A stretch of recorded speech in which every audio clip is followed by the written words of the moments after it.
Dear friends, آپ جو videos دیکھ رہے ہیں اس ویڈیو کو لائک کریں اور ہمارے چینل کو سبسکرائب کیجئے اور ساتھ والی بیل آئیکن کو ضرور پریس کیجئے تاکہ ہماری ہر نئی آنے والی ویڈیو آپ تک پہنچ سکے، اور نیچے کمنٹ باکس میں کوئی اچھا سا پیارا سا کمنٹ لکھ کر ہماری حوصلہ افزائی کیجئے۔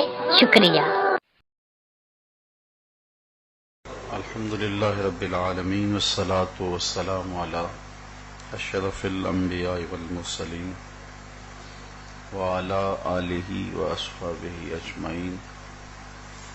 قال اللہ تعالی وتبارک فی القرآن المجید والفرقان الحمید فی شان حبیبہ مخبرا وآمرا ان اللہ وملائکتہ یصلون علی النبی یا ایھا الذین آمنوا صلوا علیہ وسلموا تسلیما۔ الصلاۃ والسلام علیک یا نبی الرحمہ وعلی آلک واصحابک یا رسول الملاحم۔ تمام حمد و ثنا، تعریف و توصیف اللہ جل مجدہ الکریم کی ذات بابرکات کے لیے، جو خالق کائنات بھی ہے اور مالک شش جہات بھی، رسول رحمت، شفیع معظم، نبی محتشم، اللہ کے پیارے، امت کے سہارے، رب کے محبوب، دانائے غیوب، مالک رقاب امم، فخر عرب و عجم، والی کون و مکان، سیاہ لا مکان، سید انس و جاں، سرور لالا رخاں، نیر تاباں، سر نشین مہوشاں، ماہ خوباں، شہنشاہ حسینہ، تتمہ دوراں، سرخیل زہرہ جمالاں، جلوہ صبح ازل، نور ذات لم یزل، باعث تکوین عالم، فخر آدم و بنی آدم، نیر بطہا، رازدار ما اوہا، شاہد ما طغا، صاحب علم نشرہ، معصوم آمنہ، احمد مجتبیٰ، حضرت محمد مصطفیٰ صلی اللہ علیہ وسلم کے حضور ناز میں اپنی عقیدتوں، ارادتوں اور محبتوں کا خراج پیش کرنے کے بعد، واجب الاحترام، عالی مرتبت، ذی وقار، مہمانان محتشم جناب ڈاکٹر نوری صاحب اور پروفیسر ڈاکٹر مجید اللہ قادری صاحب زیدہ مجدہ، عالی مرتبت علماء کرام، سامعین، خواتین و حضرات، السلام علیکم ورحمۃ اللہ وبرکاتہ۔ دو عظیم ہستیوں کے نام سے آج کی یہ بابرکت اور پرنور محفل پاک منعقد ہے، ان کے لیے خراج بھی پیش کرنا ہے اور ان کی سیرت سے فیض اور روشنیاں لے کے اپنی زندگی کی تاریکیوں کو مٹانے کی کوشش بھی کرنی ہے، تاکہ ان نفوس قدسیہ کی برکت سے ہم من کے سارے اندھیرے مٹا کے باطن کی روشنیوں کا ساماں کر سکیں۔ اللہ تعالیٰ جل شانہ ہمیں اپنے اسلاف کے نقوش پاک کی برکتیں نصیب فرمائے۔ جب اسلام کی دعوت حضور لے کر آئے تو بڑا کٹھن اور مشکل مرحلہ تھا، لوگ پیغام حق سننے کے لیے آمادہ نہیں تھے۔ دنیا کے اوپر اس وقت 3 کروڑ کے قریب بتوں کی پوجا پاٹ ہو رہی تھی، اور اس زمانے میں ایک خدا کا تصور یہ لوگ قبول نہیں کر رہے تھے۔ پھر جو مزاحمت ہوئی، جو تکلیفیں حضور نے اٹھائیں، وہ تاریخ کا ایک دردناک باب ہے۔ پتھر بھی مارے گئے، اذیتیں بھی دی گئیں، اجریاں بھی پھینکی گئیں، گڑھے بھی کھودے گئے، کانٹے بھی بچھائے گئے۔ ام المومنین سیدہ عائشہ رضی اللہ تعالی عنہا فرماتی ہیں کہ جب احد کے مقام پر حضرت امیر حمزہ کو نہ صرف شہید کیا گیا بلکہ ان کا مسلح کیا گیا تو عرض کی، یا رسول اللہ صلی اللہ علیہ وسلم، کیا احد کے دن سے سخت دن بھی زندگی میں آیا؟ خیال یہ تھا کہ شاید تاریخ اسلام میں اس سے زیادہ دردناک دن نہیں آیا، جب 70 اصحاب کی لاشیں پڑی ہوئی تھیں،